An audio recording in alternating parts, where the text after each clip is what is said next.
Hello everyone, good morning. Patricius Juwandono here. Welcome to my YouTube channel. This channel talks about language teaching, language testing, and research methodology.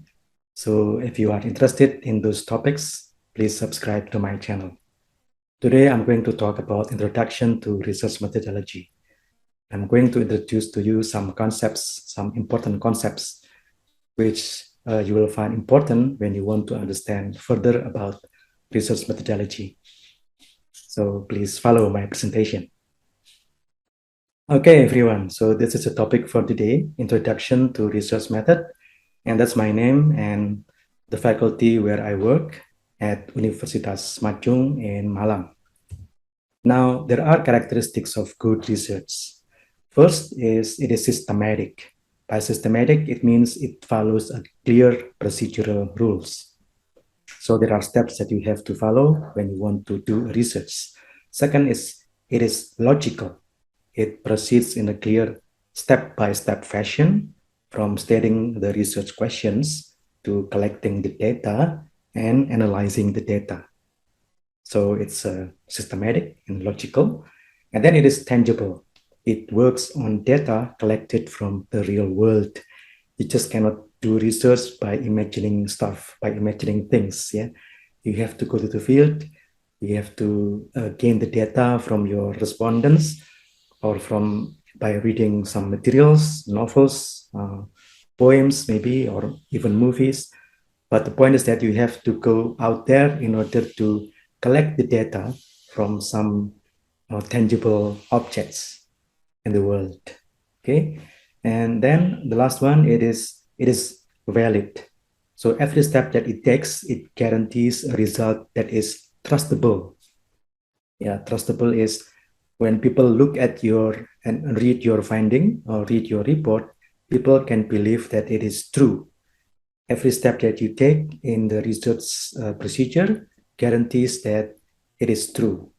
The data are true, the analysis are true, and the findings are true. And that's what valid is all about. Okay, so these are some characteristics of good research. Okay, now there are steps in research. So these are the steps that you have to follow when you want to do research.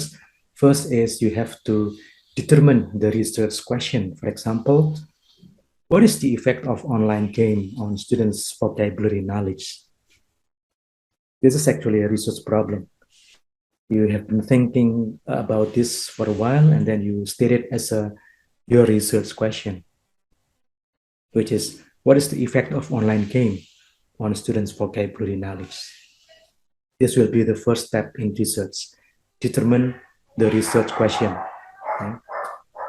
Then you have to state the research problem.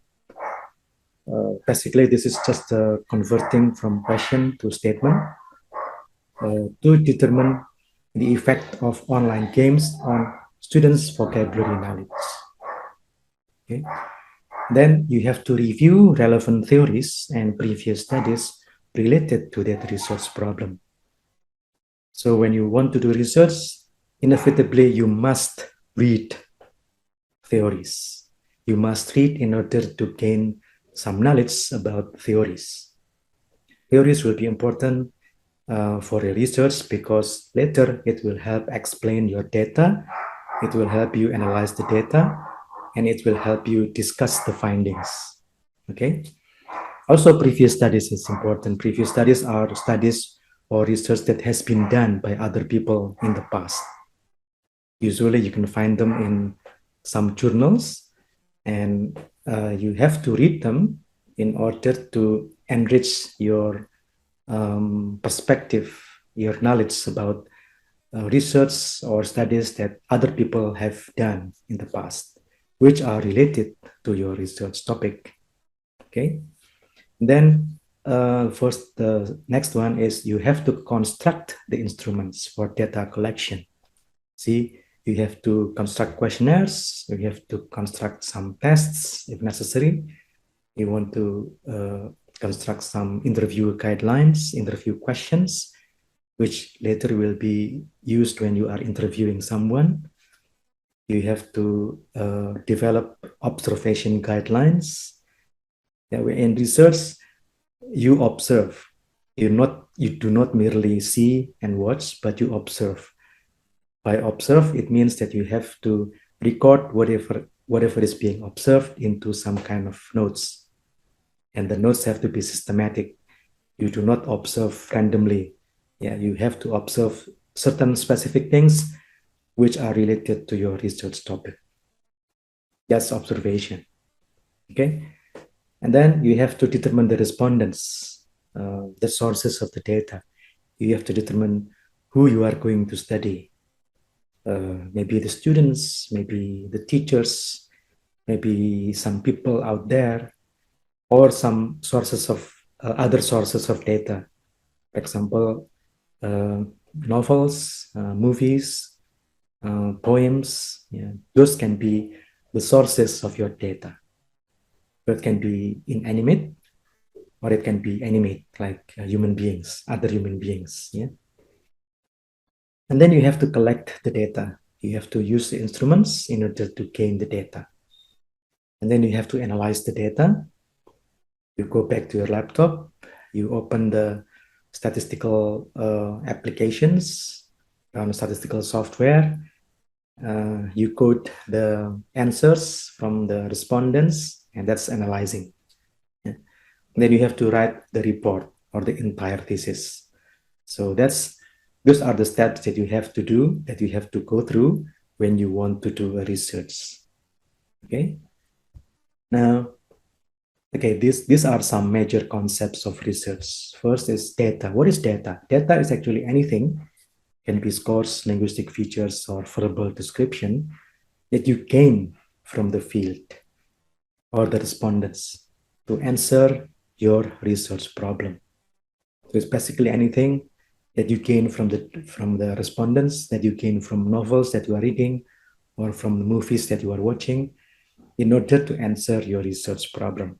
That's data. Okay. Research design, you have to explain or at least mention your research design. Research design itself is actually a plan to collect the data, you analyze the data, and interpret the data. Later, we are going to talk further about what is research design. There are some research designs that you can study. Yeah.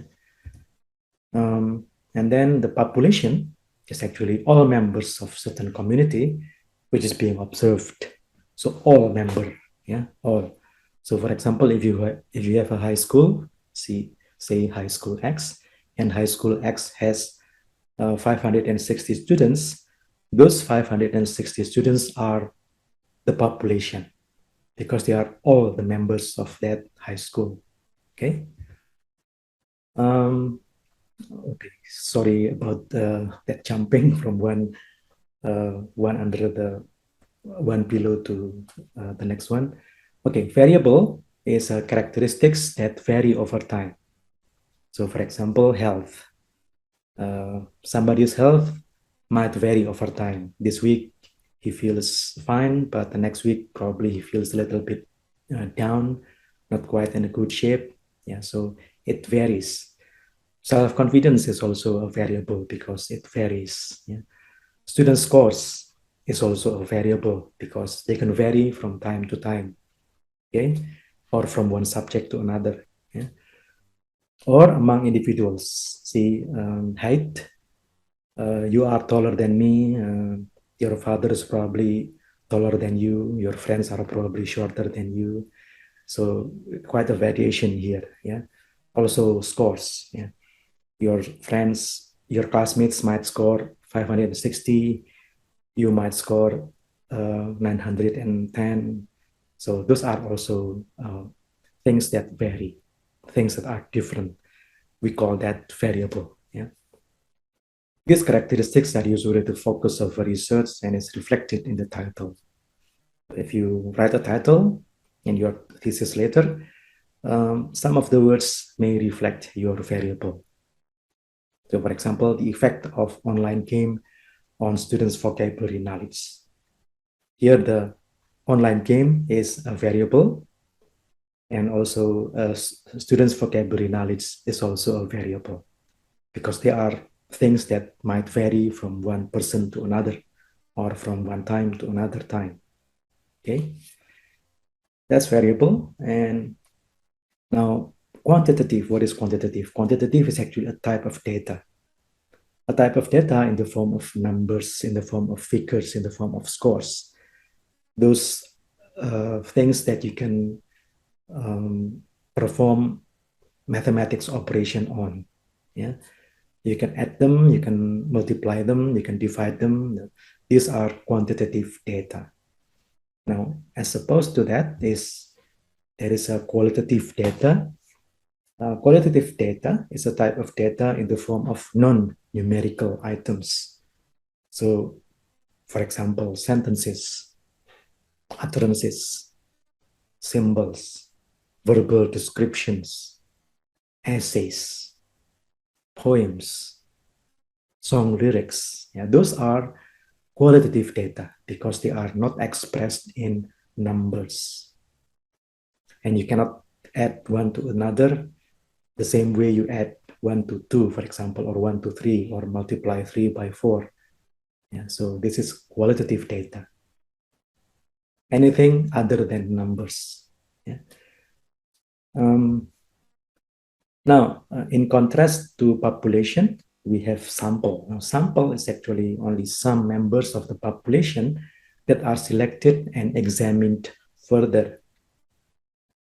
So, for example, going back to our example about High School X, High School X has 560 students, but you decide to investigate only 98 students.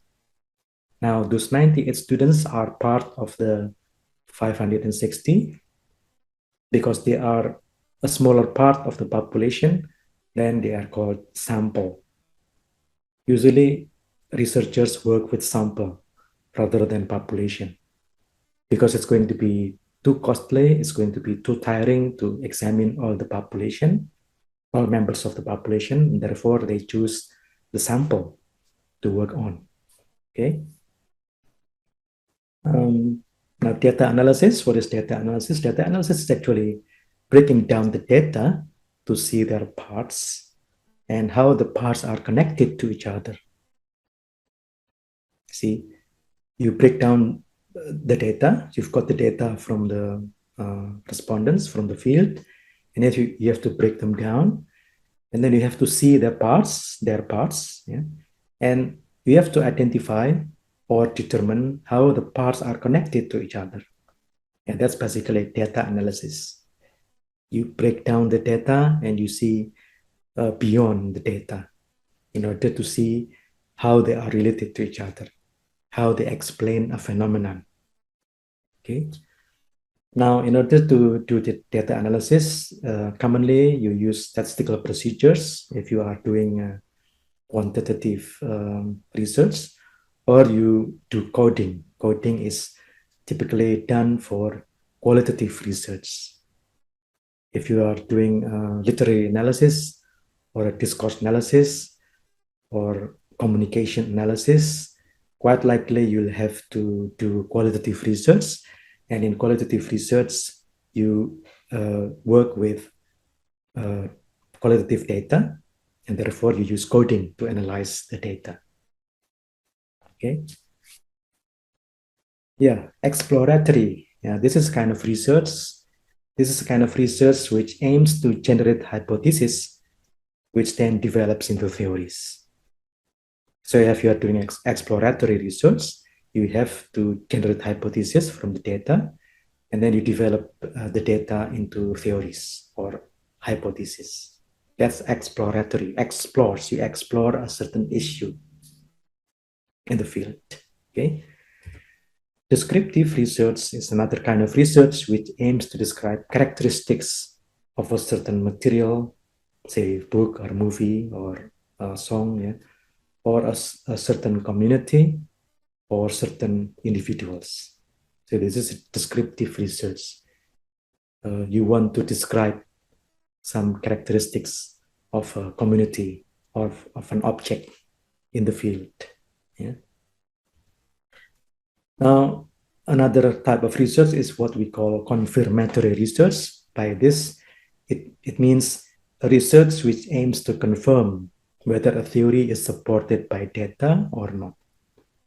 So when you want to do a confirmatory research, first of all, you have to have the theory, and then you gain the data, you analyze the data in order to determine whether the data supports the theory or whether the theory is supported by the data that you analyze. And that's confirmatory research. You want to confirm a hypothesis, you want to confirm a theory. Okay, so I think that's all. I hope it has given enough introduction to research methodology. Good luck for the research class and enjoy researching. Goodbye.